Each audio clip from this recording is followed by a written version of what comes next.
que, embora não seja uma região que abranja Minas Gerais, eu estou sempre por aqui e agradeço muito a toda essa organização, coordenação desse evento, pelo convite. A gente já está falando sobre esse evento já faz mais de um ano, né, quase. E eu vou falar um pouquinho, eu vou começar porque eu gostaria de falar muito genericamente sobre a nossa formação, índice de evasão, como eu vejo a evasão, e o mercado de trabalho. Tá? Então, quantos se formam no Brasil hoje? Eu acho que essa é a grande pergunta. Nós temos muitas universidades, basicamente todas públicas, mas quantas pessoas estão se formando?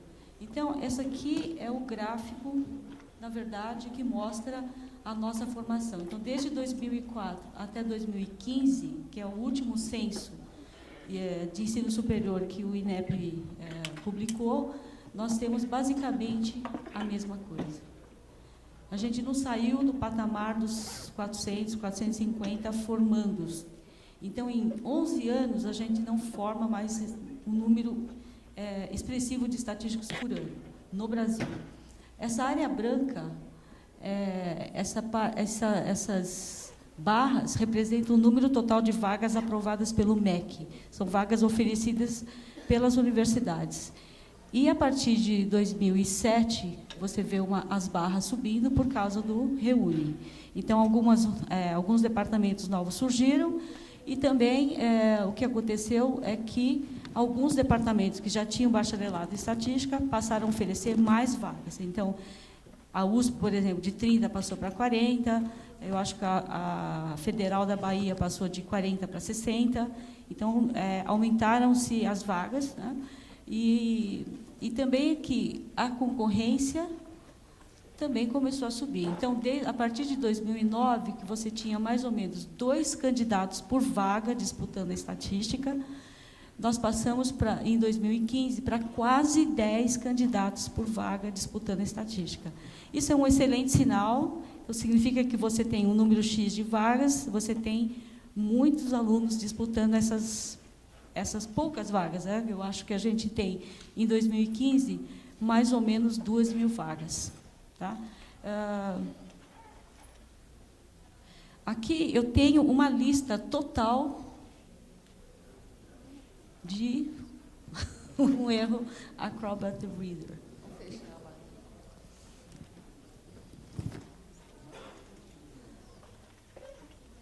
Então, nessa tabela, nesse gráfico, tem todas as universidades que participaram do censo, são 34 universidades, e basicamente são as mesmas 34 universidades que a gente tem hoje. E eu ranqueei aqui da menor evasão para maior evasão. O que eu estou chamando de evasão? Evasão, para mim, é a incapacidade da universidade formar o número de vagas oferecidas. Então, se a universidade aqui oferece 40 vagas, eu gostaria de ver 40 formandos. Tá? Então, essa diferença entre o número de vagas que a universidade oferece e o número de concluintes é o que eu chamei de evasão. Tá? Tem gente que não concorda, acha que tem que ser o número de pessoas que entraram de fato, mas, basicamente, todas as universidades, se tem 60 vagas, são 60 ingressantes. Então, na verdade, essa estatística não muda muito. Então, eu estou vendo aqui essas barrinhas roxas, são as universidades do estado de Minas. Então, você vê que o índice de evasão, na melhor das hipóteses, bate por volta de 60%, e aqui a Federal de Uberlândia, beirando os 80%. Tá? Então, na verdade, o que acontece? Uberlândia tem 60 vagas e formaram 11. Tá? Esses losangos aqui é mais ou menos a disputa pelas vagas. Então, a gente pensa, bom, se tiver uma disputa muito grande, os alunos se esforçaram muito para ocupar aquela vaga, quem sabe a evasão seja menor. Engano, porque aqui, por exemplo, você tem a Federal de Pernambuco, que tem uma disputa muito alta, mais de 25 alunos por vaga, no entanto, a evasão é altíssima. mais de 80%. Tá? Você tem também a Sergipe, a Federal aqui de Sergipe, cuja disputa é de quase 25 por vaga, e você tem uma evasão de 90%. Então, eu não sei onde é que a gente está errando. Né? Para mim, você incentivar a ter uma disputa grande significaria que os alunos gostariam de ficar. Mas, como são basicamente federais, tem o problema do SISU. Né? Então, o SISU é aquele processo que o aluno pode ficar mudando de universidade, inclusive em maio, em junho, o semestre já está acabando, ele está mudando de universidade. Então, eu acho que isso tem uma influência muito grande e uma influência negativa. Tá? A título de comparação, nos Estados Unidos, em 2004, tinha mais ou menos o mesmo número de concluintes, nós continuamos no mesmo patamar e lá pulou para 2.300 egressos no ano, também em 2015. Então, o que aconteceu nos Estados Unidos que não aconteceu aqui?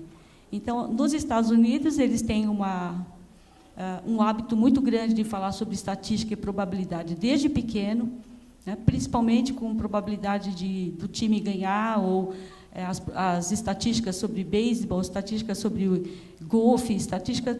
Então, essa palavra estatística e a palavra probabilidade são duas palavras muito comuns desde que são pequenos.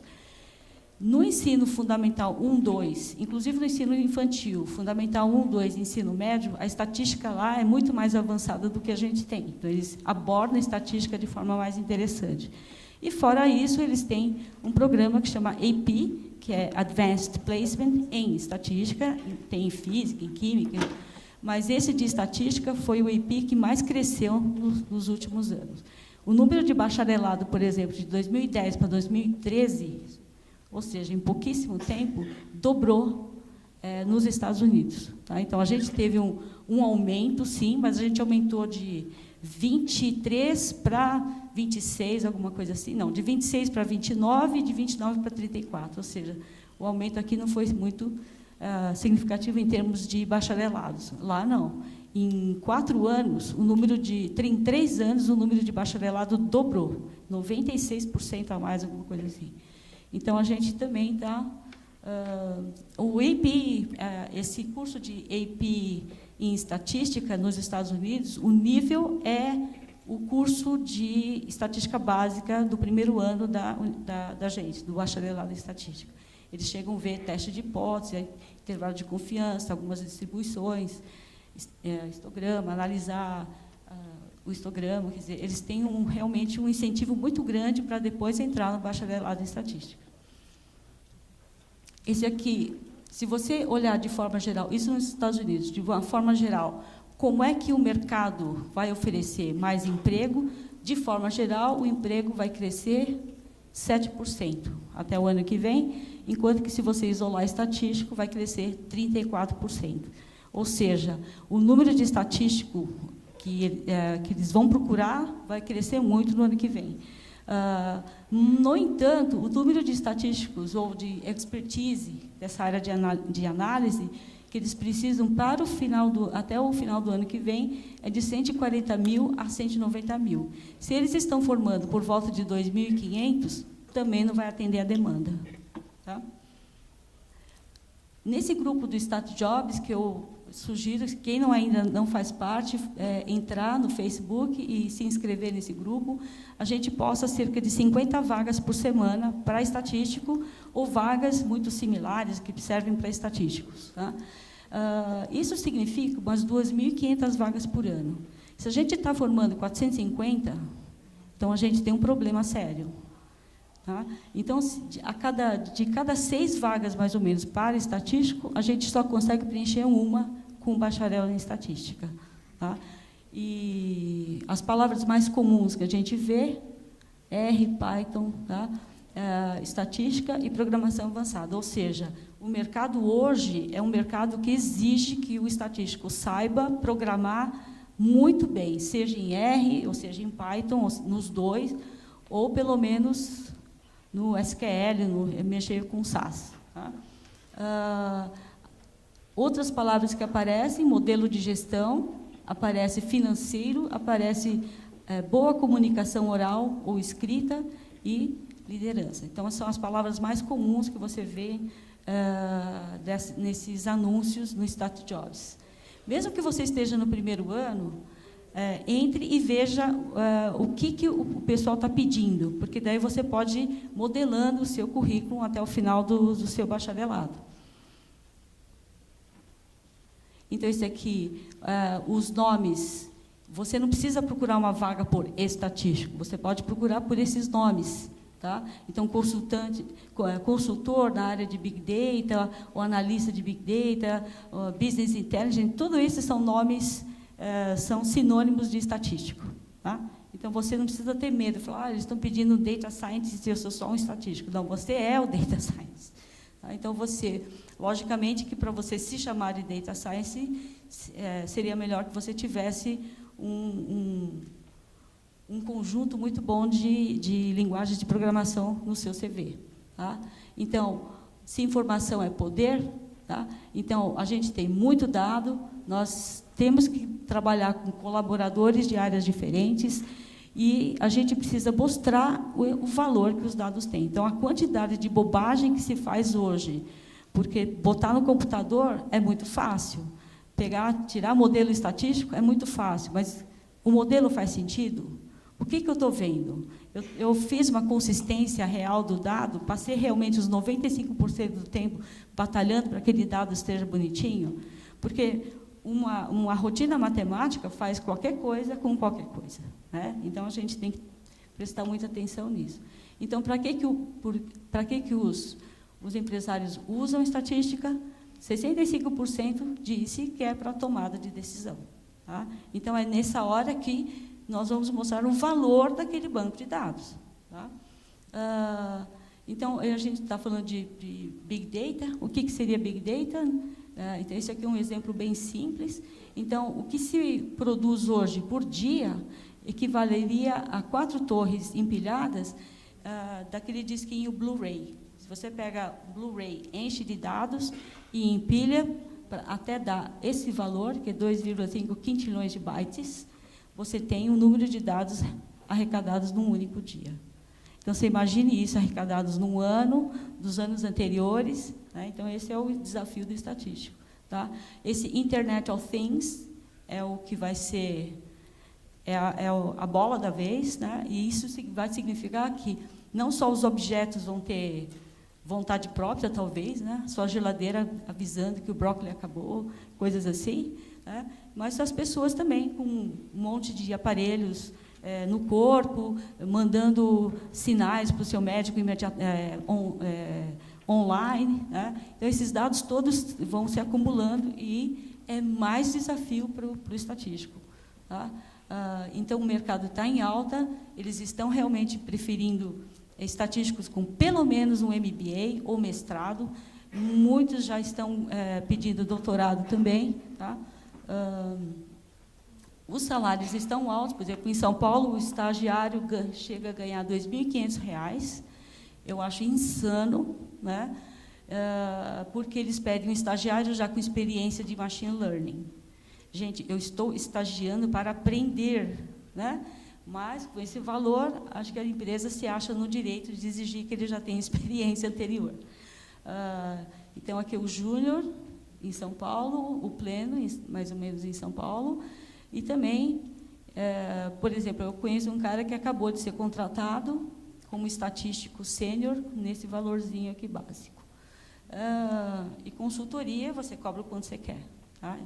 Em São Paulo, normalmente, se cobra 350 a hora. Tá? Depois de 52 anos, nós somos conhecidos. Né? Então, o CONRI3 tem trabalhado muito forte para mandando um ofício para os RHs que fazem anúncio, dizendo que existe um profissional chamado bacharel em estatística. Não que ele vai conseguir contratar, né? Mas, pelo menos, ele fica sabendo que existe um profissional da estatística. Tá? Então, o que é importante? Nós todos participarmos de uma campanha permanente para divulgar, valorizar e fortalecer a nossa área.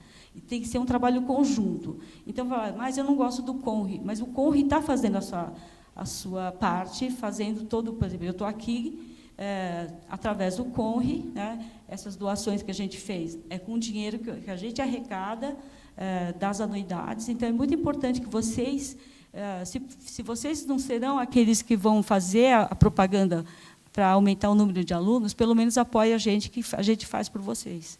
Tá?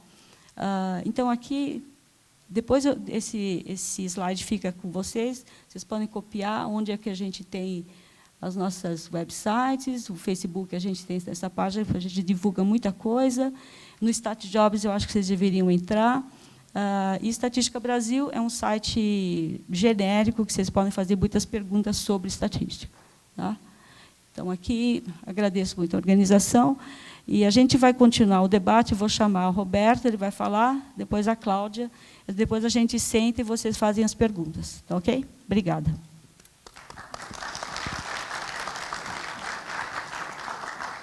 Boa tarde. Meu nome é Roberto Quinino, alguns me conhecem, né? E a gente vai falar um pouco aqui, acho que a Doris já falou bastante coisas, né? Então, a gente vai falar um pouco com minha ótica mais de consultoria. Tá? Então, vou abandonar um pouco minha veia acadêmica aqui, né? Vamos falar um pouco de... Assim, quando eu ouvi a Doris começando, já tem um problemaço, né, para resolver na estatística. Tem 400 por ano, isso é nada.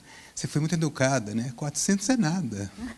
Isso faz com que a chance de ter diretores estatísticos seja mínima. Estamos ferrados. Simples assim, né? Não tem outra discussão. É muito comum as contratações efetivas, na ordem de 30 mil que você falou, acontecer com, por exemplo, a engenharia metalúrgica aqui, ela forma os metalúrgicos aqui da Gerdau, da Uzi Minas. Quem você acha que eles vão contratar? Não resta a menor dúvida. Então, assim, esse problema dos 400 é um problemaço, né, cara, né? Agora, o que causa esse problema, isso é outra história, né, cara? Aí a gente tem que dar uma pensada realmente, né? Então, assim, aqui, deixa eu ver aqui se eu enxergo. Aqui, ó, o que a gente precisa é isso, ó, diretores, né? Então, assim, fica realmente difícil. É raro eu fui na tua empresa, né, Cláudia, e fiquei feliz, né, porque eu adoro olhar os percentuais de diretores estatísticos. Foi a primeira empresa que tem 1/3 de diretores estatísticos, né? Então, e mesmo assim, né, cara, podia ter mais, né? Você vê que é difícil, né, cara? Então, assim, a gente precisa de montagem, né? Assim, a coisa não é fora. Então, assim, o estatístico está em todos os lugares, né? Não podemos esquecer que existem pessoas inteligentes fora também da estatística, né, cara, né? A gente tende a achar que nós somos os únicos elementos inteligentes, né? Eu aconselho, já aproveitando, né, cara, né? Se inscreva para consultoria. Tem uma consultoria que chama McKinsey, né, cara, e ela faz seleção de pessoas, tá? Não interessa ser estatístico, ela faz seleção de pessoas. É ótimo, porque você vai ter uma experiência que pode ser negativa, né, mas vai ser boa para o seu crescimento. Quem que faz essa consultoria? Os meninos lá do ITA vão estar lá, os meninos do IME lá do Rio, os meninos da Poli, da USP. O sonho deles é entrar na consultoria. Seria ótimo que o sonho dos estatísticos passasse a ser também entrar nessas consultorias, porque aí a gente poderia começar a ter uma expectativa maior, né? Mas eu vou rapidamente falar aqui. Então, assim, primeiro um pouquinho de propaganda, né, cara? Já que nós estamos falando que a gente forma super mal e está tudo certo, a gente acabou de ser eleito 5 estrelas. Então, será que está tudo certo? Bom, com 5 estrelas não precisa melhorar tanta coisa, né? Então, tem alguma coisa, inclusive, óbvio que eu estou feliz pela avaliação, mas então tem alguma coisa errada. Como é que pode estar formando 400 só e todos os cursos serem 5 estrelas, né? Os cursos tradicionais? Sei lá, tem alguma coisa, tem que ter uma pensada. É óbvio que eu estou feliz, mas assim, eu tenho que parar e pensar, o que está acontecendo, né? Bem, resolvi pegar uma avaliação da pós-graduação que a Nancy fez, né? E ela escreveu algo que realmente me preocupa, né? Então, essa frase me preocupa. Tímida interação com o setor produtivo, né? interdisciplinaridade incipiente. Pô, complicado, né, cara? Você está num ambiente da estatística que deveria ter uma interação enorme, e a gente fala tímida interação com o setor produtivo. Isso é educado. Na verdade, se a pessoa escreveu tímida interação com o setor produtivo, qual era a frase verdadeira que ela estava pensando? Nenhuma interação. Né? Então, outro problema que temos que pensar, como resolver isso. Não estou falando que eu tenha soluções, mas tem alguma coisa errada. Né? Não resta a menor sombra de dúvidas. Né? É óbvio que problema do setor produtivo são complicadaços. Né? Você entra lá, você vai lá na Valorec, por exemplo, o cara começa a falar o problema para você, dá até sono. Né? Então, aí a gente tem as exigências da academia. Será que... Aí não sei como resolver, mas temos que pensar. Né? Bem, onde eu acho que seja o problema? Outro problema que eu vejo, e é meu problema também, mas eu acho que vale como para todo mundo. Né? Cada professor pesquisa o que deseja. Normal, mas também acho que isso é perigoso, porque a gente não tem um esforço conjunto, aproveitando os estatísticos, para resolver problemas. Imagina, a gente tem aqui no Departamento de Estatística um conjunto de professores extremamente competentes. Imagina se a gente trabalhasse em conjunto para resolver problemas. Seria impressionante, né? Seria realmente... Que problemas? Eu estou aqui em Belo Horizonte. Eu estou do lado, o PIB de Minas Gerais, ele é composto praticamente de minério e café. A minha pergunta é, quantos problemas que meu departamento resolve de minério e café? Algo estranho. As maiores empresas do mundo da área de minério estão do meu lado. Né? Então, assim, será que os alunos não deveriam se aproveitar disso, pensando no mercado do trabalho? Explora isso, faz um curso lá de introdução à engenharia metalúrgica, né? Aprende um pouquinho o vocabulário que eles estão falando para que você vá lá e converse com esse pessoal um pouquinho melhor. Né? Então, assim, você está do lado das maiores empresas, já force a barra, né? Aprenda alguma coisa deles. Né? Bem, como que funciona? E aí é um problema nosso, tá? Um problema da CAPES, tudo, que acaba nos influenciando. Em geral, a gente monta a metodologia e depois procura um exemplo desesperador que se encaixe na metodologia. Então, assim, talvez, né, cara, se a gente conseguisse, eu não sei como fazer isso, mas, obviamente, o mercado é o contrário. Né, cara? Você tem um problema e tem que resolver. Muitas vezes não funciona. É complicadaço mesmo. Eu estava vendo a Doris falando dos problemas. Não, tem problema que nada se encaixa. Né, cara? Você fica desesperado. Né, cara? Então, realmente é complicado. Né, cara? Então, assim, seria bom se a gente começasse a pegar problemas para resolver também. E os alunos, aí é uma sugestão, né, já começar a pensar nisso. Bem, acabei de falar do café antes ali, né, que a gente não desenvolve. Sugiro que faça disciplinas de introdução em engenharia e economia. A única vantagem de ter 52 anos, só tem uma, né, que você fica mais experiente, mas é papo, né, cara, né? E você está vivo ainda, né? Mas você tem os filhos estudando. Eu estou com 2 filhos, quase que meu filho foi fazer estatística, mas no final ele vacilou, né, cara, e acabou indo para a engenharia de produção. E, na verdade, agora te responderam, Doris, por que a gente forma tão pouco. Aqui a gente tem o Departamento de Estatística, está num lugar que chama ICEX, Instituto de Ciências Exatas. Né? Os alunos ficam rezando para sair do ICEX. Né? Eles falam, meu Deus, quando que eu vou ter vida? Né? A vida deles é sair do ICEX. Então, realmente, forma pouco, porque a exigência é... Imagina se eu chegar na engenharia e exigisse o tempo todo que o ICEX exigiria. A gente terminaria também, diminuiria drasticamente o número de formandos na engenharia, não resta dúvida. Agora, precisa de tudo isso? Eu não sei. É outra coisa que tem que avaliar. Né? Algumas exigências. Né? Os professores vivem falando que os alunos de hoje são piores do que os alunos passados. Eu ouço isso direto. Tá? Meu filho ouve todo dia na sala essa frase. Aí eu resolvi ir pegar as provas do vestibular dos antigos. Papo furado, né, cara? O vestibular hoje é muito mais disputado e mais difícil do que o passado. Então, assim, né?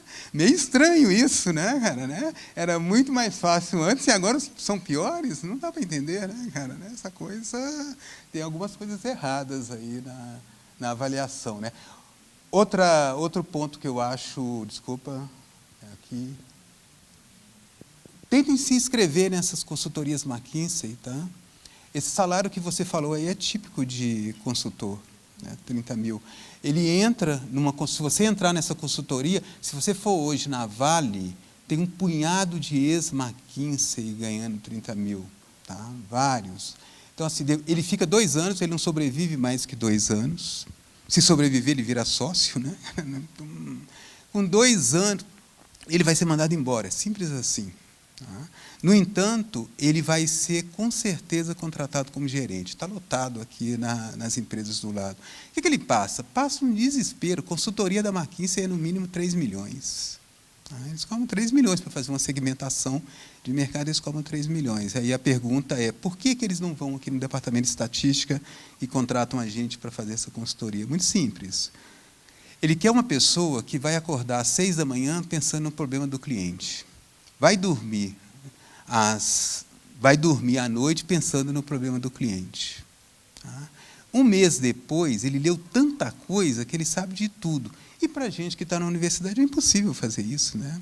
A gente está vendo lá, se bobear, ele está apresentando, eu estou pensando, dá para me publicar aquele negócio lá, né? Não dá. Né?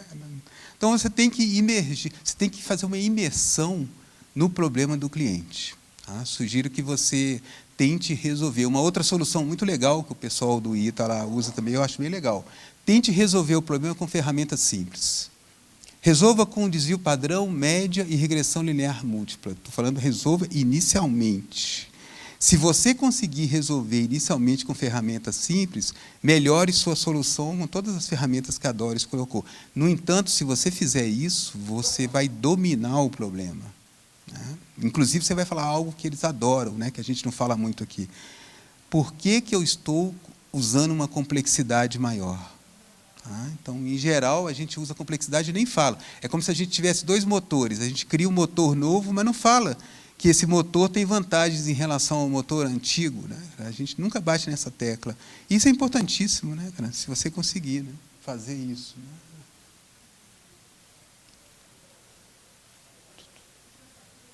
Bem, algumas sugestões aí muito rápidas para fechar em relação a quem está iniciando aí, né, cara? Faça cursos de pesquisa operacional. O pessoal, tem alguém da engenharia de produção? Então eu posso falar à vontade. O pessoal da engenharia de produção, obviamente, não são bobos, eles vêm fazer cursos nossos. Qual curso que eles fazem? Planejamento de experimentos, aprendizagem de máquina, eles estão querendo fazer agora, eles vêm fazer controle de qualidade. Pô, não tem nenhum bobo lá, né, cara? É óbvio que eles sabem que isso tem aplicação. Qual é o curso deles que gera insights, gera muito valor no mercado? Só para vocês terem uma ideia, 60% das técnicas utilizadas em empresas é programação matemática. Né? Vá lá e faça pesquisa operacional, leia aquele livro do Hilliman, todos os cases lá. Quase sempre nas entrevistas vai ser algum case daquele que eles vão discutir. Vá lá, faça. Né? É complicado? É, mas faça. É tão complicado quando eles vêm fazer o nosso lá. Né? Então, saia da zona de conforto, faça semiótica, linguística, antropologia cultural. Já fiz, já me ferrei. É complicadaço, né, cara? Fichar um livro por semana? Você está achando que é fácil? A gente fica falando com o pessoal das humanas, né, cara? Nossa, deu desespero. Né? É complicadaço. Minha esposa me convenceu a fazer. Aí a humilhação era sempre assim, vamos ouvir o Quinino falar, né? Duríssimo, né, cara? Você não tem muita escolha no mercado. Você tem que saber tudo, mas tem que saber Excel também. Tá? Infelizmente, o Excel, ou felizmente, ele é usado direto. Tá? Então, é melhor vocês também tentarem fazer. Essas palavras são mágicas aí, ó. VBA, .NET, Java, Python, a Doris já falou, não adianta, né, cara? Né? Você tem que saber fazer um executávelzinho, né? Seja muito bom no Excel, né? Obviamente, está implícito que você tem que dominar o R, o Minitab, SPSS, e aí vai. SPSS, por exemplo, o Instituto de Pesquisa, todo mundo usa o SPSS, não adianta, né? Tem que dominar. Leia um pouco de técnicas modernas para predição, aprendizagem de máquina. Faço aqui na UFMG, faço o curso do Marcos, né, cara, de aprendizagem de máquina, porque está bombando aí também, né?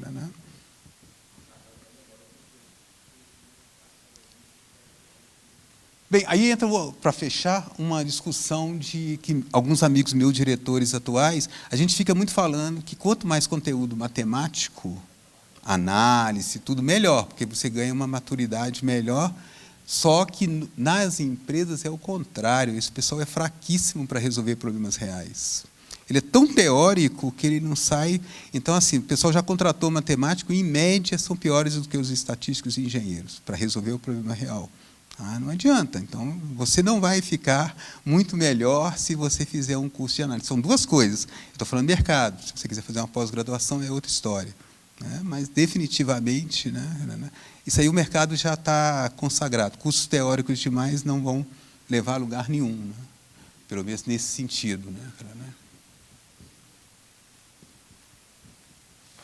E, para fechar, faça aplicações financeiras. Essa ideia eu adoro. Estou copiando a ideia do ITA também.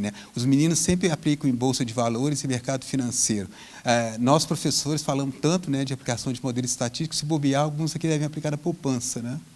Então, assim, é o fim, cara? Use seus modelos estatísticos, faça previsão e jogue na bolsa de valores, vá lá no, pelo menos, renda fixa, pelo amor de Deus, Como é que você pode, cara? Não vai usar nenhuma ferramenta que você aprendeu para tentar alguma coisa? Por que isso é bom? Você vai fracassar. Você vai perder dinheiro na bolsa. Você vai ver como é difícil modelar quando o dinheiro é seu, cara? Quando você estiver fazendo a consultoria lá, você vai ver como é difícil para o diretor. Vou falar uma frase horrível aqui. O dele que está na reta. Você dá a decisão, mas o dele fica na reta. E aí você vai estar na reta. Será que você coloca todo o seu dinheiro poupado no seu modelo? Cara? Será que você confia? Era isso. Na verdade, um pouco aí, depois eu disponibilizo para quem quiser, mas, por favor, tentem fazer pesquisa operacional. Realmente é um ganho excepcional, pegando a carona aí. É isso, depois a gente discute mais aí depois na discussão. Obrigado.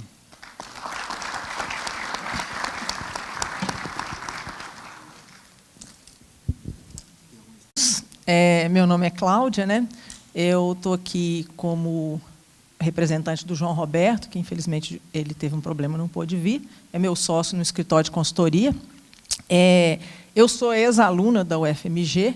Eu vim aqui falar um pouco da minha experiência profissional.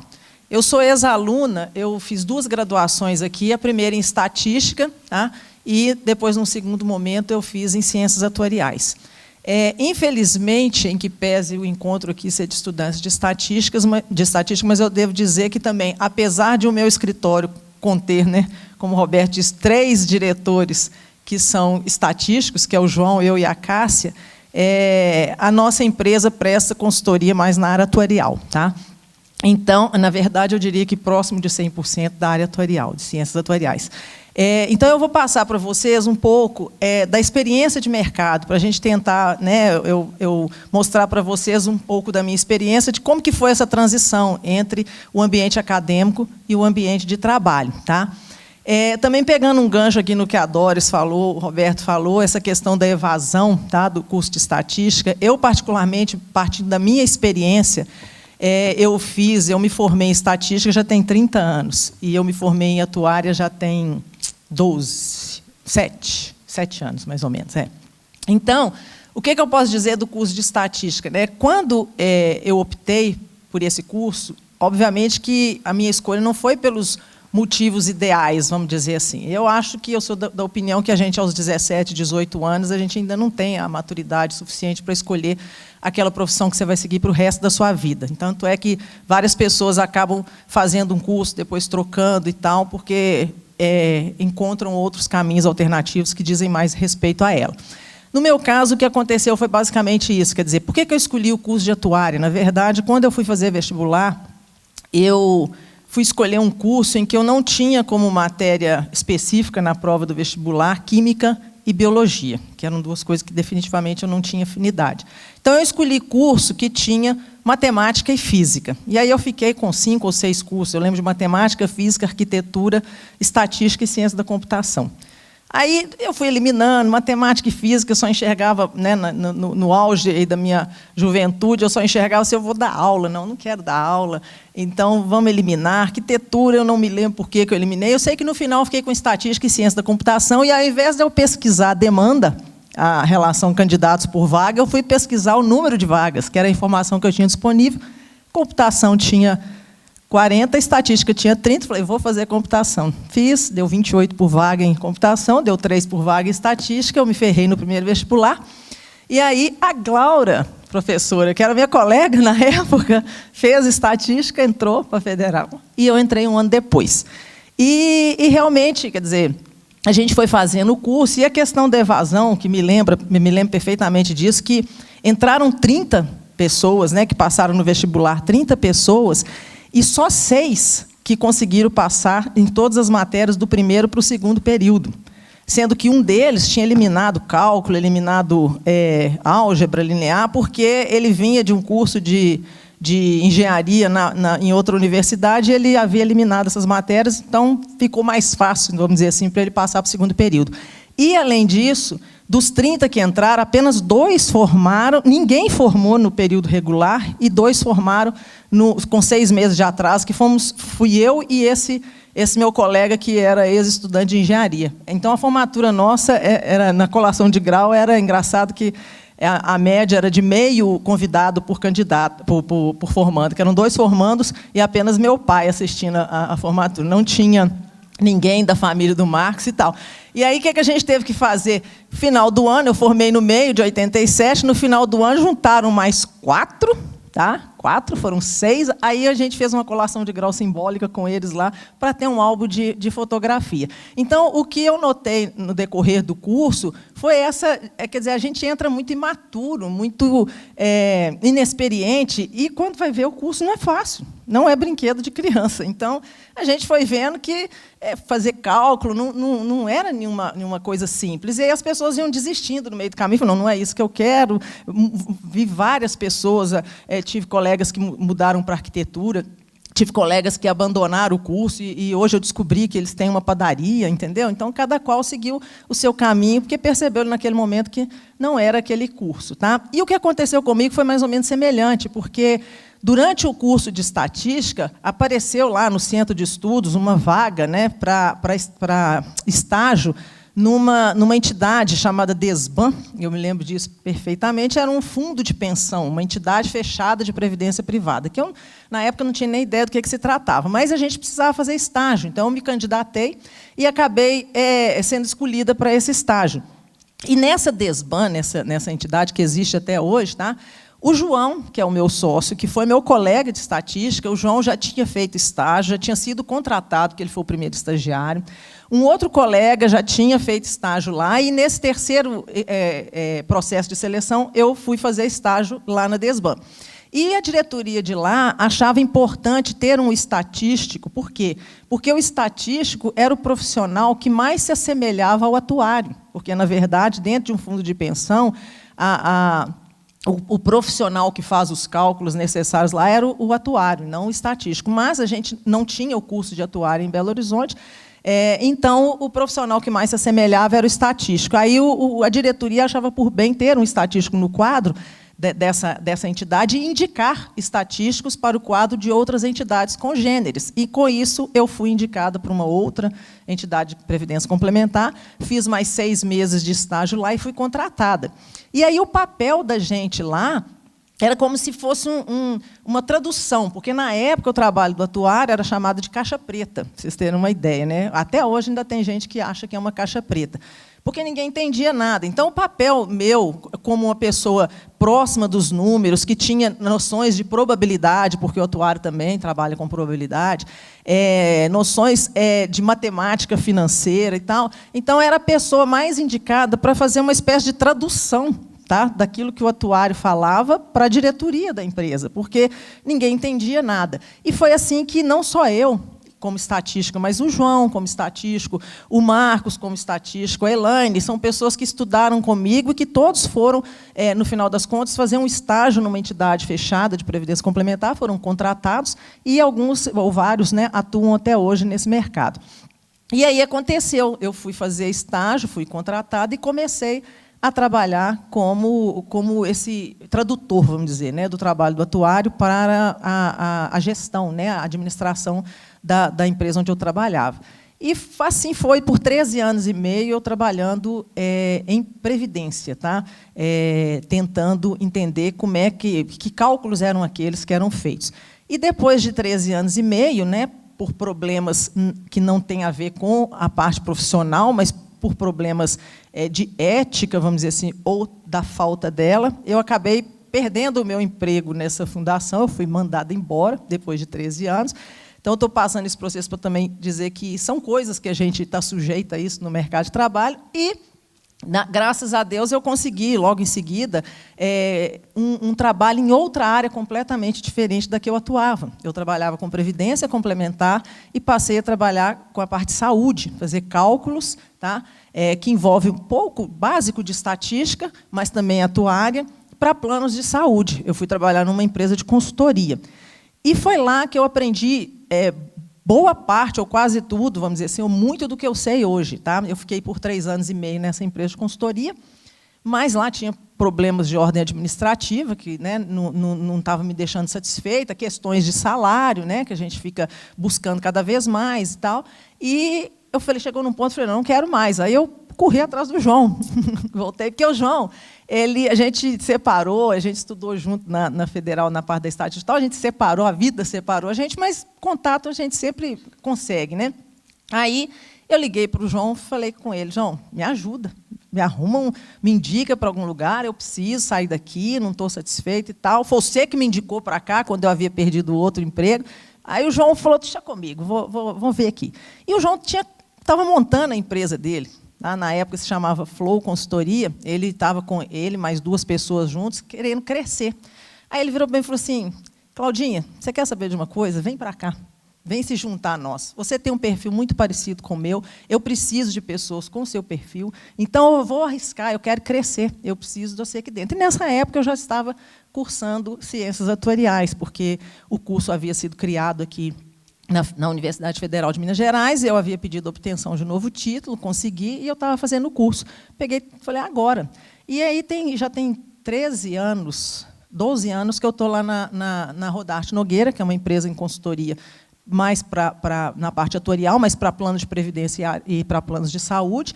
Eu sou diretora da área de saúde, tá? A Cássia, que é a outra estatística e atuária também, é diretora da área de previdência, o João é o diretor-geral, e a gente tem outras áreas lá atuando em parte de perícia também, agora nós estamos começando a atuar nas questões de ativo. E o João, além de ser sócio da Rodarte Nogueira, ele também tem uma outra empresa, que também é uma consultoria para planos de saúde, especificamente.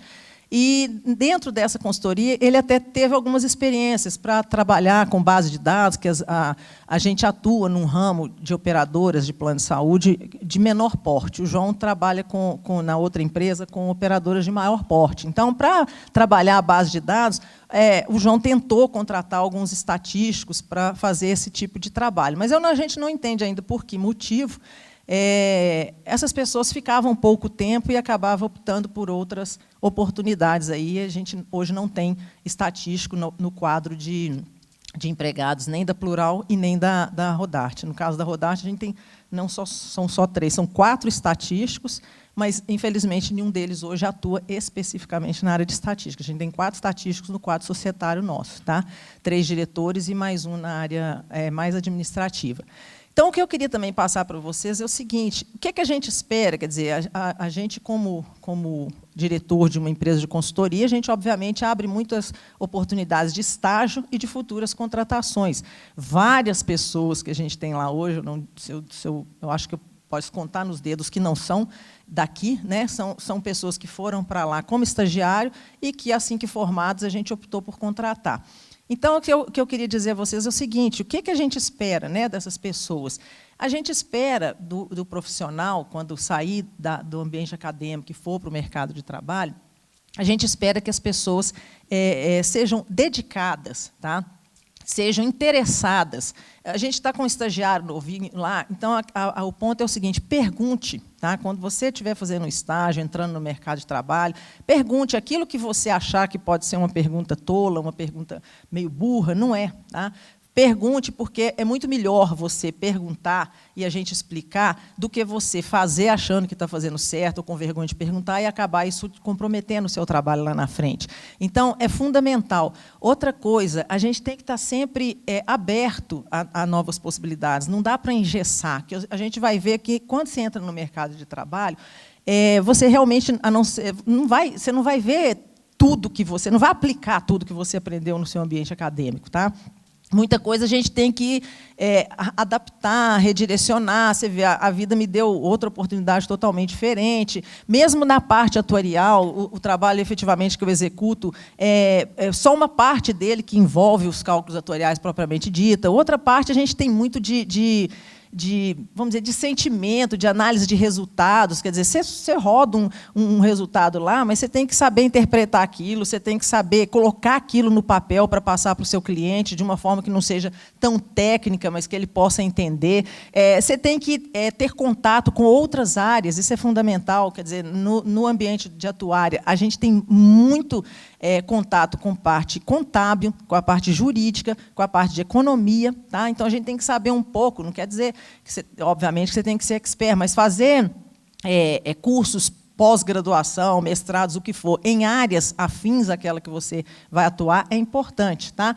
Então, tenha a mente aberta, né, em relação a isso. Quer dizer, às vezes, não vamos ficar presos naquilo, vou aplicar 100% de tudo que eu aprendi, porque não vai. Na prática, infelizmente, isso não vai acontecer. Agora, o fundamental, assim, você tem que saber um pouquinho de cada coisa, você tem que saber escrever, tá? É importantíssimo isso, a gente tem que ter... às vezes as pessoas esquecem um pouco disso, mas a nossa língua pátria é importantíssima, porque os resultados de tudo que a gente obtém, a gente tem que colocar no papel e passar isso para o cliente, então a gente tem que escrever bem, né? E a questão de comportamento, de ética, igual eu citei aqui um problema, a gente tem que ser flexível na parte profissional, vamos dizer assim, né, do trabalho que vai ser propriamente executado. Mas, em termos de ética, a gente tem que ser rígido, porque também a gente vai passar por muitas dessas coisas. Vai ter momentos em que a sua ética, os seus valores, seus princípios vão ser colocados à prova. Então, a gente tem que manter fiel a isso, para ser um bom profissional, que o objetivo é esse, a gente tentar fazer bem feito aquilo a que a gente se propôs fazer, tá? Fazer com dedicação, com carinho, com atenção, e fazer com ética. Tá? E, assim, erros, né? Vamos dizer assim, ninguém quer... Ao longo da sua vida, você vai ter todo o cuidado para você não cometer erros, mas nós somos seres humanos, erros vão ser cometidos. E aí também não é problema nenhum você assumir para o seu chefe, aconteceu isso aqui, está errado, o que eu faço? Não, vamos achar uma solução e tal. E estão me mostrando a plaquinha de 1 minuto aqui. Então, eu só queria dizer isso, gente. Essa é a minha experiência, quer dizer, né? Passei por vários trabalhos, trabalhei em consultoria de plano de previdência, mas com coisas de benefício de previdência, passei por plano de saúde, agora tem outros trabalhos de projeção que a gente faz, onde a gente consegue, a gente aplica as técnicas estatísticas, a gente busca ajuda aqui no departamento, porque já tem muito tempo que a gente não atua nisso, mas o que eu quero deixar para vocês é isso.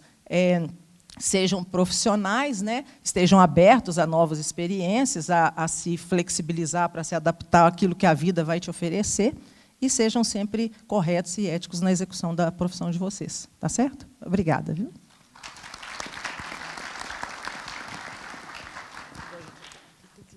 A gente vai começar o debate. Eu acho que eu vou anotar mais ou menos quem está fazendo, quem levantar a mão, e acho que a professora Glória vai levar o microfone. Tá? Eu só queria fazer alguns comentários antes de começar. Primeiro, dos slides do Roberto, eu concordo 100% com o que ele falou. Se você puder, faça pesquisa operacional, porque não sei por que pesquisa operacional não faz parte da grade da estatística. Aqui, né, porque acho que tem algum lugar que faz. E fazer matérias do tipo semiótica, linguística, antropologia, é muito bom. Se você vai fazer text mining e não souber linguística, você pode fazer uma grande salada. Né?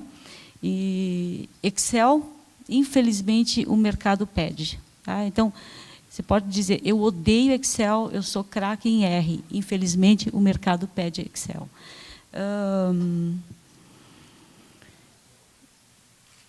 Curso teórico demais, não.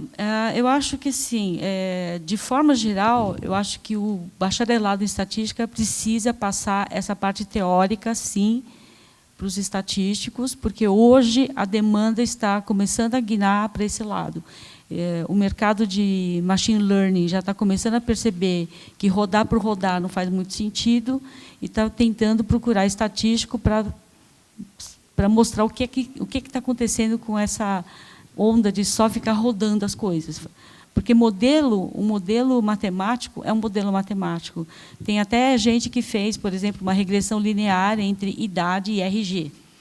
Né? Então, o RG é um número. Né? Então, mas faz sentido? Né? Do que a Cláudia falou, eu acho que é super importante. Eu acho que você, quando começa a trabalhar, muitas vezes o estatístico se acha o máximo. Não, o estatístico é aquele que vai colaborar com os seus colegas. Então, ele tem que ouvir muito, aprender com o seu colega que não é estatístico, para poder ajudar ao máximo. Tá? Então, isso é uma coisa que é super importante. O estatístico, ele tem uma função de integrar equipes diferentes. Então, ouvir o que a equipe está pensando é super importante. Tá? E outra coisa que ela falou, que é fundamental, tem que saber ler e escrever muito bem. Eu recebo cada e-mail que vocês não têm ideia. Né? É de chorar. Vírgula parece que sumiu do universo. A pessoa escreve sim, não, pelo contrário, tem tudo sem vírgula, eu não sei se ele está afirmando, se está perguntando ou se está negando.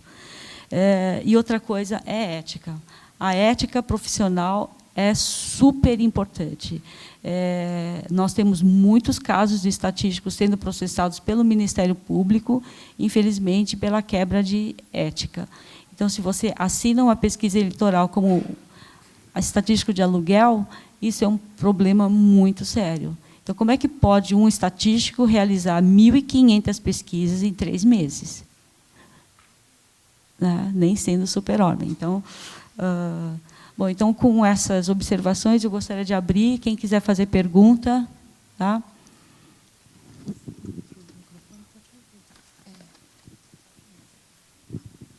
Nossa, não tem nenhuma pergunta?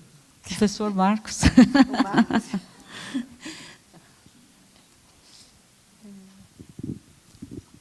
Quando ninguém tem pergunta, eu tenho. A minha pergunta é a seguinte. Como é que... Então, foi discutido na graduação que a gente não consegue formar para atender a demanda, etc. Eu tenho uma preocupação, como coordenador da pós-graduação. Um é o distanciamento da universidade do mundo real, prático, das empresas, etc., porque existem problemas complicados que eu acho que a gente poderia dar uma grande contribuição, e isso em termos de aplicações e desenvolvimento metodológico, etc., que interessam a gente também. Mas a minha pergunta é, aonde entra um aluno formado no doutorado? Eu vejo que no Brasil existe esse mito, que talvez na prática não é mito aqui, especificamente, que você faz o doutorado e você é obrigado a virar acadêmico. Enquanto, na universidade que eu fiz meu doutorado nos Estados Unidos, eu acho que só eu e mais um viramos professores da minha turma.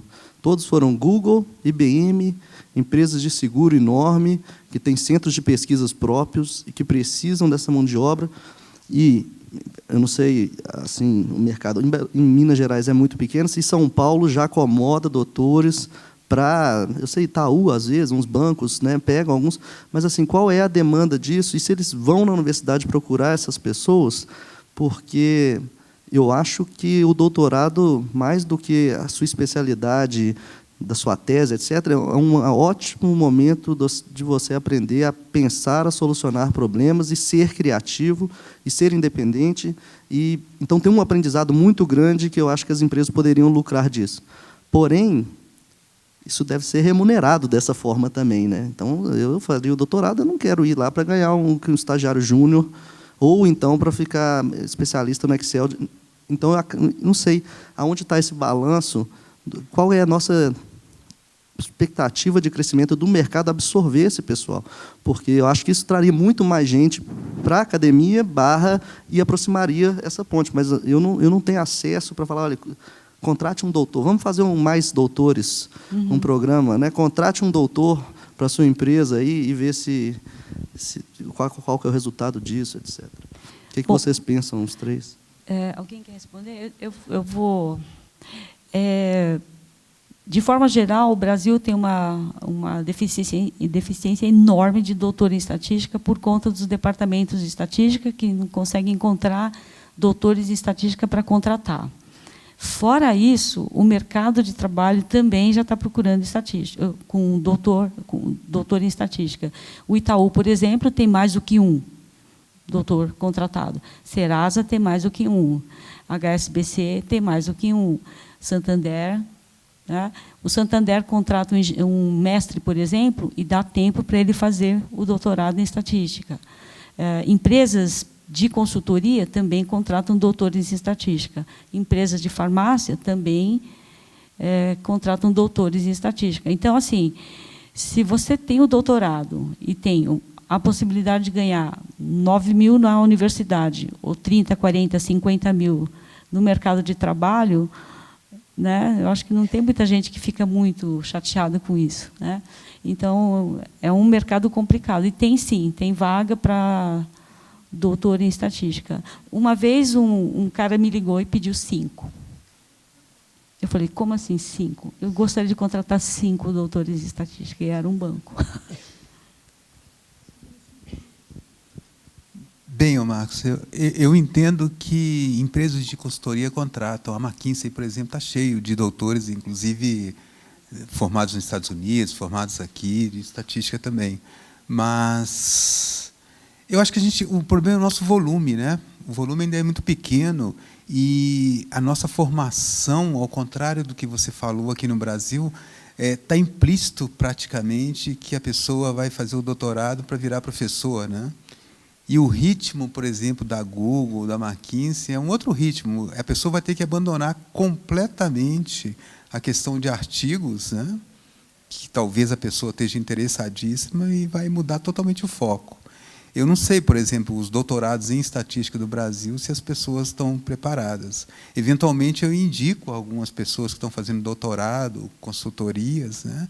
E normalmente não dá muito certo, porque a pessoa ainda está com aquela cabeça de querer publicar um artigo, mas o cliente quer que resolva o problema dele, né?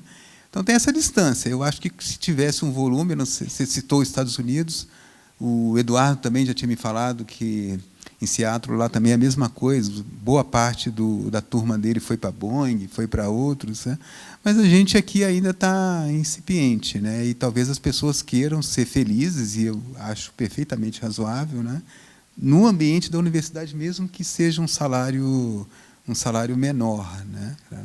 Então, você veja que, só para fechar, a questão do salário não é definitiva, né? Mesmo na UFMG aqui, a gente pode fazer trabalhos de extensão, de consultoria, e elevar o salário até 34 mil, que é o teto, né? E, no entanto, a gente não opta por esse caminho.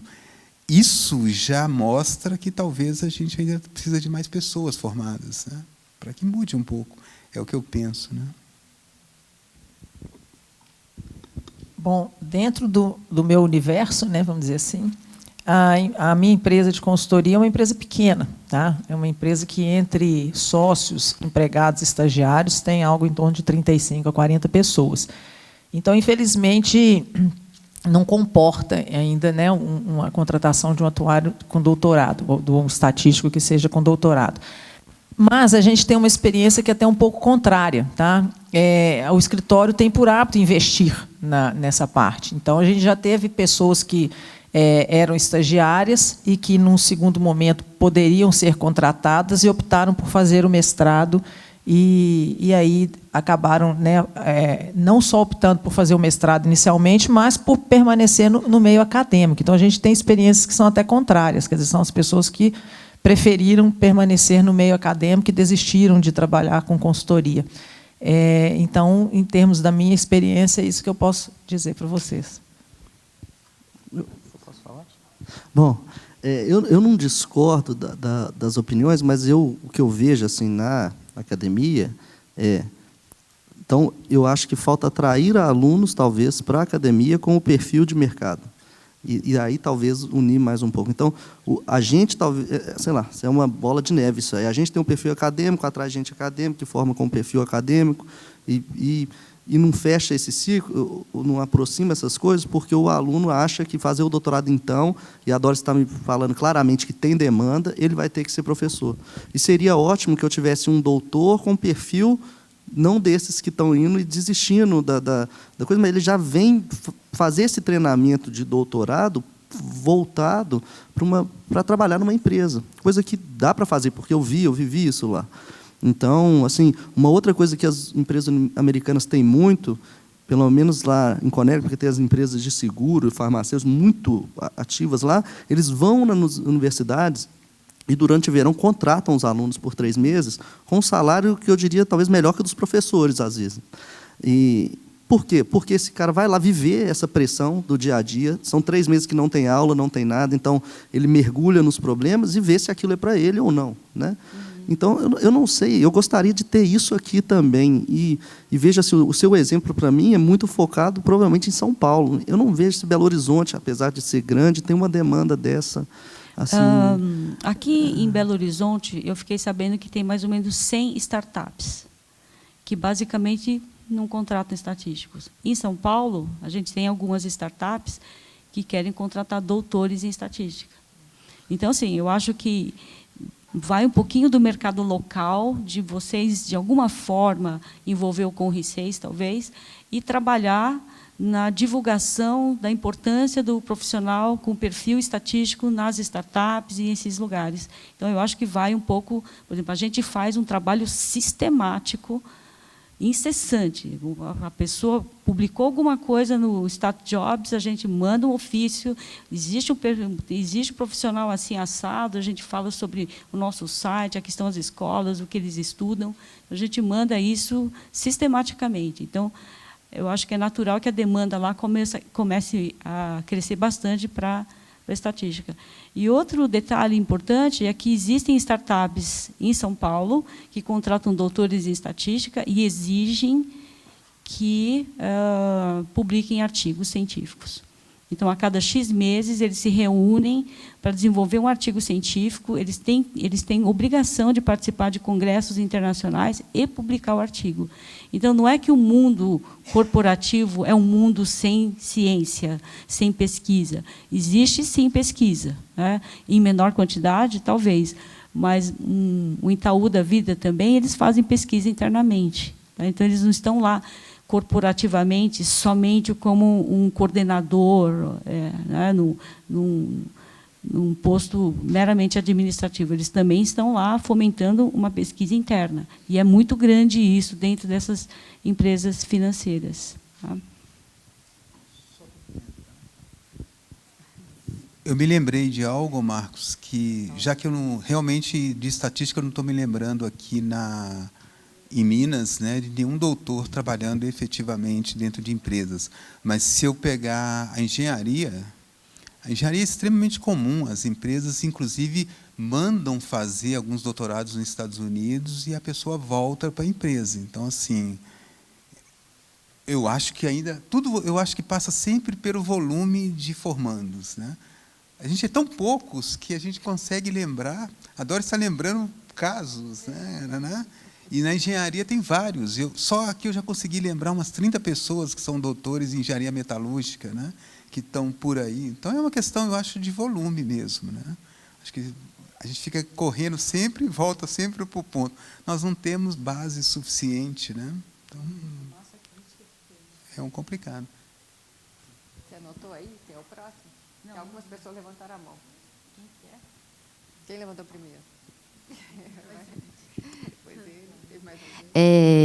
Primeiramente, queria agradecer e parabenizar a Doris, assim, pelo trabalho que ela faz lá no StatJobs, no Facebook. Assim, eu tento sempre acompanhar. Eu sou professora do curso de Estatística da UFOP E, assim, eu estou sempre, a gente lá também, como todos os professores, estamos nesse grande trabalho de divulgação do curso, né?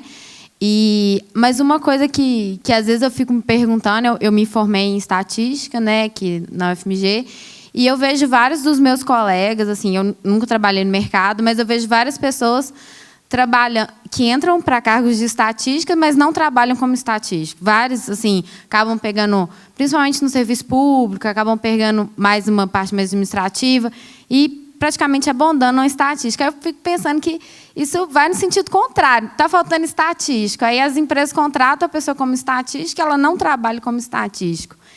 Eu queria saber o ponto de vista de você sobre isso. E mais uma observação, assim, em relação a essa coisa academia e mercado, que, né, eu sempre trabalhei, fiz mestrado, doutorado, fui para a área acadêmica, e quando eu comecei a trabalhar na UFOP, eu comecei a trabalhar um pouco mais com coisas mais aplicadas e menos desenvolvimento de metodologia. E a gente se sente, foi até engraçado, que eu fui fazer a apresentação para comunicação oral, e eu falei assim, nossa, eu vou ficar com vergonha de apresentar isso, porque eu não estou desenvolvendo metodologia nenhuma. Eu estou fazendo uma aplicação de um modelo. Aí eu falei, não, mas eu não tenho que ter vergonha disso, eu estou fazendo estatística. Mas eu falo assim, entre a gente mesmo, às vezes a gente tem esse preconceito, né? Ah, mas esse trabalho é muito simples e tal. O que eu desenvolvi aqui de metodologia em estatística? Mas na área que eu estou trabalhando, no meu caso, por exemplo, na avaliação educacional, aquilo tem, né, uma outra relevância. Então, eu acho que isso também é uma dificuldade nossa também de transpor um pouco essa barreira do preconceito, assim, de não estar desenvolvendo metodologia, de estar resolvendo um problema prático e tal. Então, eu queria que vocês falassem um pouquinho também o que vocês pensam sobre isso. Obrigada. Posso começar pelo fim, né? O que eu vejo mais difícil é o que você falou aí. Em geral, a gente cria modelos extremamente complexos, é dificílimo criar modelos simples, né? Quando eu vejo, eu fico, na verdade, espantado, fico maravilhado quando alguém consegue aplicar um modelo de regressão linear simples, é dificílimo, né? Tem que ficar espantado, né, cara? Normalmente é o contrário, eu vejo a pessoa criando uma complexidade enorme e nem sequer falando o que ela ganhou com toda aquela complexidade, né? Então, em relação ao primeiro ponto, não sei se eu deveria. Meu irmão, por exemplo, né, quando você falou, eles vão fazem concursos, né? O objetivo, na verdade, ali não é fazer estatística, né? É criar um emprego público, né? Então, assim, não tem erro nenhum. Ele estudou igual doido, passou, e ele quer agora ter a certeza daquele emprego público. Simples assim. Meu irmão formou engenharia mecânica aqui e usou exatamente essa estratégia.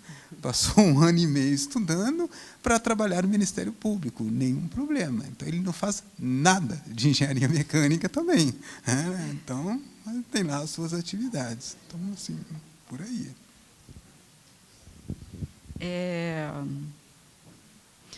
Um estatístico trabalhando em serviço público realmente como não estatístico é super comum, porque eu conheço muito estatístico que a única coisa que ele quer é o diploma de ensino superior. Poderia ser psicologia, matemática, química, física, tanto faz. Ele busca aquele emprego que é auditor fiscal, superior, qualquer diploma. Então, né, se esse estatístico for esperto, ele pode começar a fazer estatística por conta própria internamente e ser alocado em algum lugar. Mas, em geral, concordo 100% com o professor Roberto, eles não querem fazer estatística. E essa mania que o estatístico tem de achar que o que a gente faz é muito simples, isso tem que acabar mesmo. Porque, pensa, o cliente vem e fala assim, olha, eu gostaria que você fizesse isso, é super simples, você pode fazer em um dia.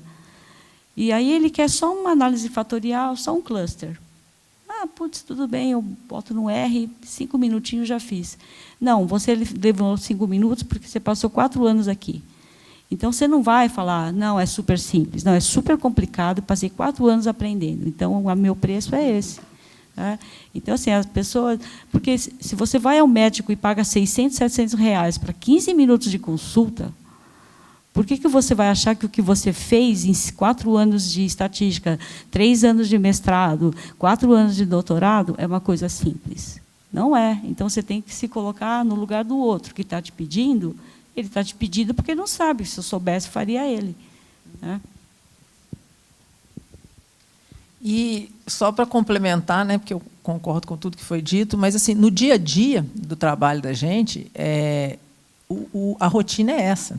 São trabalhos realmente simples que as pessoas contratam porque não tem nem o conhecimento básico para fazer, ou precisa de um respaldo de alguém com a profissão para poder assinar aquele papel, falar, oh, foi feito por um estatístico, ou por um atuário, seja o que for. Mas o dia a dia, a maior parte do trabalho é a coisa simples, não é a coisa. Eventualmente é que a gente chega com alguns problemas, algum cliente pede alguma coisa, algum tipo de serviço que foge totalmente da nossa rotina, onde a gente tem que sentar e realmente desenvolver o modelo que vai ser utilizado, que critério que a gente vai adotar e pensar naquilo. Lá no escritório, por exemplo, a gente está com um caso desse, quer dizer, nós vamos fazer uma reunião, tipo um brainstorm, para poder falar como é que nós vamos conduzir esse trabalho. Mas no mercado é isso, o dia a dia é realmente o trabalho mais simples, a rotina e tal. E também não tenho o que acrescentar essa questão do concurso, né? Eu concordo totalmente com a Doris, tem N pessoas que fazem um curso superior, não importa qual que seja, porque querem ter um curso superior, porque vários concursos pedem apenas isso, não pedem um curso superior em determinada área. E mesmo aqueles que especificam que querem um estatístico, esse risco existe, quer dizer, de você ser contratado e fazer pouco ou quase nada daquilo que você imaginou fazer, daquilo que você aprendeu. É onde eu falei que no mercado a gente tem que estar realmente, tem que ser flexível, tem que ser maleável. Não, eu não queria fazer isso. Aí você tem que colocar as coisas na balança. Tipo assim, o que eu quero efetivamente? Eu quero continuar trabalhando, tendo minha renda, criando meu futuro, me tornando financeiramente estável, fazendo aquilo que eu gosto, mas que não é exatamente o que eu aprendi, não, sem aplicar 100%, 80% das técnicas que eu aprendi, ou não, eu quero fazer só aquilo que eu aprendi na universidade. Então, é um momento, igual você disse que nunca trabalhou no mercado, a sua escolha foi essa. Como eu já presenciei várias escolhas nesse sentido, quer dizer, eu tive estagiário lá no escritório que, no final das contas, falou, não é isso que eu quero ir para o ambiente acadêmico. Então, assim, realmente, para você aplicar a maior parte daquilo que você aprendeu, o ideal é que você permaneça nesse ambiente acadêmico, como pesquisador, como professor, etc. No mercado de trabalho mesmo, a gente tem que estar aberto a esse tipo de coisa, quer dizer, a não trabalhar com tudo que a gente aprendeu e adaptar o que o mercado nos exigir. Tá? Foi você que falou também, né? Porque no ambiente acadêmico você cria modelos mirabolantes e fica torcendo para ter um jeito de aplicar esse modelo. No mercado, não, o problema vem e a gente tem que criar uma solução para ele, né, que muitas vezes passa por uma coisa super simples, não nada muito complicado. Só completar um último ponto, que o teu modelo simples, eu acho de uma coragem enorme. Normalmente, quando você está numa consultoria, se você apresenta um modelo complexo, ninguém vai entender. Você está salvo. Se você apresenta um modelo simples, você vai ser questionado. Tem gente boa lá também, né? Então, é o contrário. Se a pessoa entender, imagina, a gente não está do outro lado, não tem. Então, é muito mais cômodo você realmente chegar e aplicar um modelo complexo. Não vai ter ninguém te questionando. Vai falar, não, deixa, está complexo. Toda vez que é simples, os grandes debates e complicações que eu já vi foram com modelo simples. Se a pessoa que está do lado... O cara, muitas vezes, não é diretor à toa. Né? Ele é bom, ele só não está entendendo. Se ele entender e for contra o senso dele comum, porque ele tem uma experiência enorme, vai questionar muito, né? Então, o fato de você ter apresentado um modelo simples é de uma coragem até melhor, né? Só mais uma coisinha aqui para fechar, que ele falou uma coisa interessante aqui que está acontecendo com a gente lá. Aparece um trabalho, né, que você tem que fazer, que envolve algumas projeções e tal, e você tenta criar aquele modelo mais sofisticado, você pensa em várias nuances, não, isso aqui interfere, isso aqui não interfere, quais variáveis que vão, né, interferir no resultado e tal, e faz aquele super modelo que você está achando que está assim, né, abafando. Aí chega o cliente, quer dizer, ele tem dificuldade até de entender, na hora de você explicar para ele, ele te pede, fala, mas, pô, você não pode fazer uma coisa mais simples, não, joga uma média móvel aqui, simplesmente isso. Aí tudo aquilo, né, que você planejou, todo o tempo de inteligência que você gastou para propor aquele modelo ali, de repente a pessoa não assimilou, não entendeu e quer realmente uma coisa mais simples, para que ela consiga entender o que você está fazendo. Existem também 2 tipos de estatísticos formados: aquele que quer ser um líder um dia e aquele que se acomoda, mesmo em empresas privadas, ser aquele que vai rodar o modelo que o chefe pensou. Tá? Então, isso é muito comum, não vejo nada de errado. Eu acho que as pessoas têm um objetivo na vida e têm que seguir. Tá? No mercado hoje, felizmente, algumas empresas já estão promovendo estatísticos a cargo de diretoria, de supervisão, de coordenação, tá? E os estatísticos estão subindo, e é muito natural que o estatístico contrate estatístico. Tá? Então, isso está começando a crescer, mas eles mesmos já percebem quão difícil é contratar o estatístico, porque ele simplesmente não existe. Tá?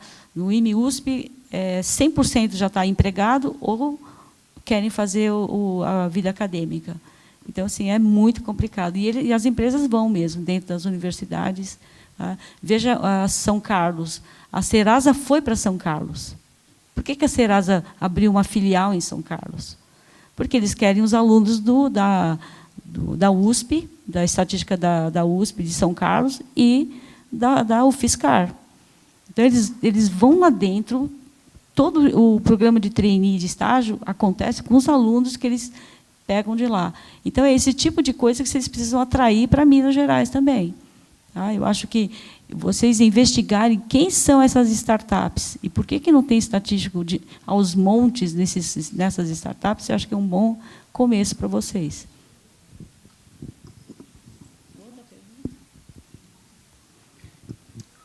Boa tarde. Vocês tinham abordado a questão da desistência, né, de alunos de estatística, que sempre foi muito alta e atualmente ainda é muito alta. E a maioria das pessoas que geralmente abordam esse assunto, eu percebo que falam sobre a dificuldade do curso de estatística. Eu acho que realmente esse é um fator que contribui bastante para a desistência dos alunos, mas eu acho que existem outros fatores que eu vejo que são menos abordados, e nem por isso menos relevantes. Lá no Cone, Doris, não sei se você está lembrado de mim, a gente tinha conversado um pouco sobre isso, e eu tinha falado que um ponto que eu enxergo é que a estatística não é um curso elitizado, assim como engenharia, medicina, direito, né? E daí que eu tinha falado que a estatística também é um curso que mal se conhece. Você pergunta para alunos de 3º ano, pré-vestibulandos, né, que querem prestar o vestibular, quase ninguém sabe dizer o que é estatística direito. Se falar em estatística, eles acham que é só montar gráfico, tirar umas médias. Então, eles não entendem pela complexidade dessa ferramenta. E daí que você tinha falado que, lá em São Paulo, não sei, você tinha retornado a um colégio que algum parentesco seu fez, ou que você mesmo estudou, não sei, não me recordo, mas eu lembro que você tinha me falado que você tinha ido a um colégio, né, fazer algumas brincadeiras educativas com relação à educação estatística, né, divulgar o que é a estatística, né, um pouco além do que as escolas passam, para os alunos, né, que vão prestar o vestibular ou que estão aí a fazer o vestibular. E eu acho isso muito legal, porque geralmente as pessoas escolhem o curso na faculdade de acordo com a matéria que elas têm afinidade. E, na minha opinião, isso é ridículo, porque você gosta de matemática, não significa que você vai gostar de engenharia ou estatística. Tanto é que existe o curso de matemática para quem quer fazer matemática, o curso de engenharia para quem quer fazer engenharia, o curso de estatística para quem quer fazer estatística. E eu acho que isso foi muito bacana da sua parte. E eu queria te perguntar se existe alguma outra atitude que a gente podia tomar que seria interessante para essa divulgação. principalmente para as pessoas que estão a prestar vestibular, ou não, ou então alunos mais jovens. Eu gostaria de saber, não só de você, Doris, mas né, de todos, se existe alguma coisa que, além disso, né, seria relevante para a divulgação, porque a gente é desconhecido ainda, né? Aqui na universidade tem feira das profissões, não tem? Eu acho que na feira de profissão vocês têm que montar um estande da estatística que seja super atraente. Então, o que a gente tenta fazer na USP, né, eu participo da feira de profissão quando dá, e a gente leva brincadeiras estatísticas e faz na hora. Eu me lembro do ministro da Ciência e Tecnologia, passou pelo estande, e eu falei, ministro, você vai brincar comigo agora. Ele passou, fez as brincadeiras estatísticas e saiu falando, eu sou estatístico. Então, assim, é muito importante que as pessoas vejam atividades estatísticas, que pode ser qualquer coisa, medir a altura, medir, pesar, medir o palmo da mão, brincar de Monty Hall, qualquer coisa. E aí você fala assim, olha, veja como... Monty Hall, por exemplo. Veja como a estatística te engana. Né? A sua intuição, veja como você sai enganado. Né? Medida do palmo da mão, dá 2 normais maravilhosas, de mulher e de homem. Para que usa isso? Será que se eu medir a altura dá assim? Será que eu medir cintura dá assim? Tamanho do pé dá assim? Sabe, você tem trilhões de oportunidades para brincar com as crianças. Todo mundo gosta, inclusive a gente faz 2 banners, menor de 14 anos, maior do que 14, e a gente brinca muito com essas atividades. Tem muita gente que sai de lá falando, eu quero fazer estatística. Eu mesma conheço muitos formandos ou profissionais que já se formaram e que me conheceram em feiras de estatística. Para ver como eu sou velha. Uma coisa muito comum que vocês podem fazer. Voltem para a escola onde você fez o ensino médio e façam uma palestra sobre estatística. Eu vou pedir para vocês serem mais objetivos. Tem mais um inscrito e já são quase 3 horas. Tá bom? Bem, eu vou falar bem rápido, né? Eu tentei convencer meu filho e não consegui, então, realmente, né, o que a gente precisa muito é isso, né? A gente precisava que os estatísticos... A medicina, por exemplo, é extremamente comum filhos de médicos virarem médicos, né? A gente tem pouquíssimos isso, né? Então, a gente está com um problema. Mas é difícil. A Doris estava falando de uma coisa super interessante, eu vou falar bem rápido. Meu filho veio na mostra de profissões aqui, e aí eu mostrei para ele lá, legal, ele gostou da estatística. Do outro lado, tinha um carrinho sendo desenvolvido pelo pessoal da engenharia mecânica e da engenharia de produção, eles mudando o eixo para alcançar, para conseguir um rally melhor. Não é mole enfrentar isso, né? Então, realmente, talvez, se a gente tivesse explorado esse carrinho, que o pessoal da produção fizeram o planejamento de experimentos. Talvez a gente, que deveria ser o responsável, aí atrairia... mas é difícil, realmente, né? E, assim, o dia que a gente começar, filhos de estatísticos virarem estatísticos, a gente está com um bom começo, porque aí a gente... Então, eu quase consegui, pelo menos, mas não consegui. Minha filha, agora com 6 anos, eu vou trabalhar a longo prazo, né? Então, vamos ver. Bom, eu considerando o curto tempo que a gente tem aí, e sendo que eu não teria mais nada a acrescentar, a não ser o que a Doris falou, que eu acho que é por aí mesmo, esse tipo de divulgação, então eu não tenho mais nada para acrescentar. Não. Tem mais uma pessoa inscrita. Boa tarde, eu sou aluno de mestrado de Estatística na Exalc, e eu gostaria de compartilhar um comentário que acho que tem bastante a ver com o que vocês estavam conversando, com o que o professor Marcos comentou também, que é um pouco da minha preocupação com a formação dos professores para qualificar os alunos ao mercado de trabalho hoje. Eu acho que essa distância tem aumentado muito, e eu percebo em vários exemplos que poderia dar, mas, por exemplo, Python. Mas para os professores, talvez, que estejam aqui, para todo mundo, quantos professores do departamento de vocês sabem mexer com Python, por exemplo? Não que vocês precisem saber para dar uma boa aula, para publicar os artigos de vocês. Mas vocês dois citaram, tanto o professor Roberto quanto a Doris, né, nos slides de vocês, que Python junto com o R, enfim, tantas outras habilidades, né, que um bom profissional estatístico hoje, um cientista dos dados, tem que ter, né? Mas eu percebo que assim o mercado tem evoluído muito rapidamente, eu acho que os professores não têm conseguido captar isso, né? Esse desenvolvimento rápido. Então, isso é só um comentário meu, que é uma preocupação. Assim, esses alunos, a gente sempre precisou criar nossas habilidades por conta, além do que os professores passam na sala de aula, isso é fato. Mas eu acho que isso tem aumentado essa distância, certo? Eu acho que a gente tem que cada vez mais procurar coisas por conta e mais atuais, porque os professores não estão conseguindo passar para a gente, né? Comentário. Obrigado.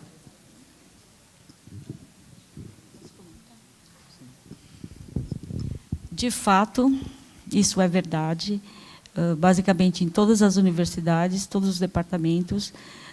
No entanto, eu acho que os alunos hoje têm uma sorte enorme de estar vivendo uma era maravilhosa de cursos online, né? Eu não tive essa oportunidade, mas hoje tem que aprender Python, entra no Coursera da vida e faz por $30, né? E são cursos excelentes, de universidades excelentes. Se ele quiser fazer de gratuito, ele também pode, ele só não vai receber o certificado. Então, assim, eu acho que assim, os alunos precisam acordar. O mercado está pedindo R mais Python, vai estudar R mais Python. E durante o curso você já aprendeu o C, aprende? Então, o C é super importante, tá? Então, se você sabe C, R mais Python, SQL da vida, você aprende rapidinho, tá? Inclusive, o MySQL é gratuito, você pode baixar e estudar em casa. Tá? Rapidamente, apenas, né? Concordo plenamente com a Doris, né? Curso online, meu filho está fazendo curso, tudo dele agora é curso. Eu vou assistir uma aula de cálculo, aquela aula é horrível, eu estou assistindo lá nos Estados Unidos, né? Então virou agora, você não tem limite mais, né? E aí tem um outro problema, né? Eu não consigo acompanhar essa velocidade toda que você quer. Eu estou aí ralando 6 meses só no Python, né? Então, assim, não é mole, né? Porque todo dia eu tenho que aprender algo, né? Então, é complicado, realmente, né? Então, eu não sei a que ponto eu vou conseguir acompanhar tudo isso, né? Então, realmente é complicado. Tem que selecionar.